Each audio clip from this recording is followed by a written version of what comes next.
अस्सलाम वालेकुम प्यारे तलबा। हम देख रहे हैं वेदक तहजीब के बारे में। पिछले दो वीडियो में हमने देखा तमहीद के बारे में और 4 वेदों में से 2 वेद ऋग्वेद और यजुर्वेद के बारे में।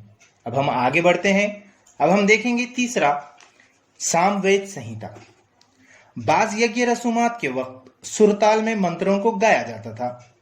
वो मंत्र किस तरह से गाए जाएं, इससे मुतालिक इसके अंदर रहनुमाई की गई है।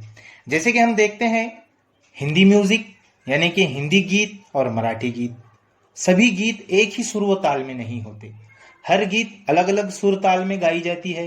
बिल्कुल इसी तरह से इसके अंदर ये बताया गया है कि कौन सा मंत्र कब और कौन सी सुर ताल में गाना है। उसके बाद हम आगे बढ़ेंगे अथर्ववेद के बारे में।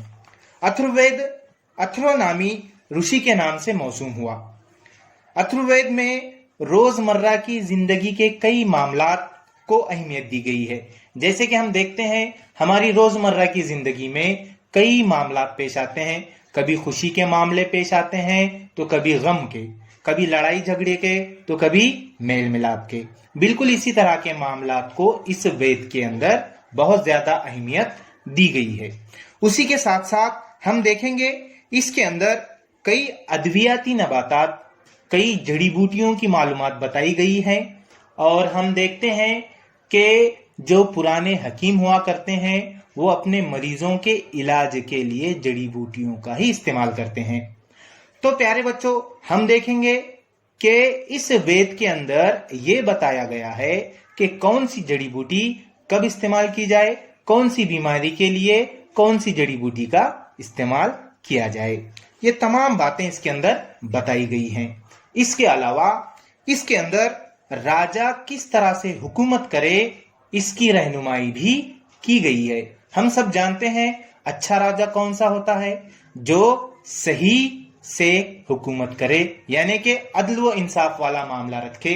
तो बिल्कुल इसी तरह से अदल व इंसाफ किस तरह रखा जाए, कब लड़ाई की जाए, कब जंग किया जाए वगैरह बहुत सारी हुकूमत से रिलेटेड ताल्लुक रखने वाली मालूमात इस वेद के अंदर बताई गई हैं।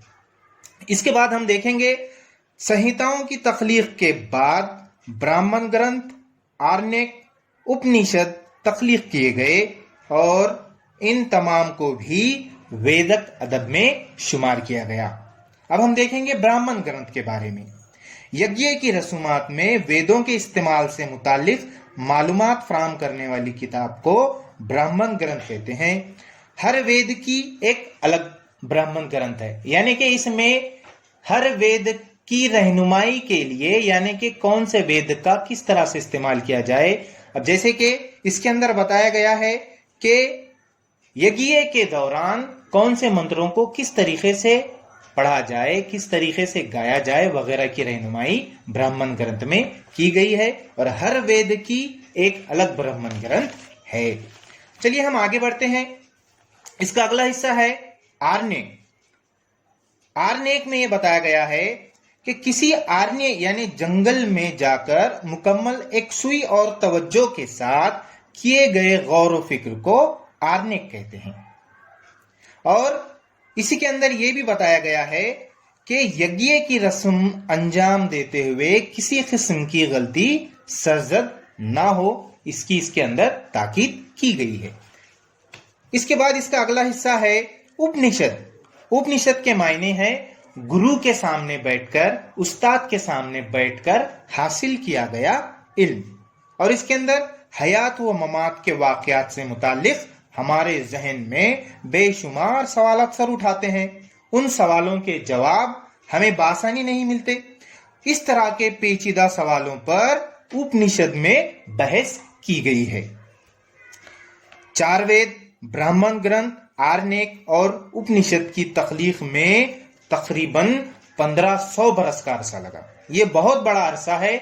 बहुत सारे लोगों की कोशिशों काविशों के बाद 1500 साल के अरसे के बाद ये सारा वेद बना मुकम्मल हुआ।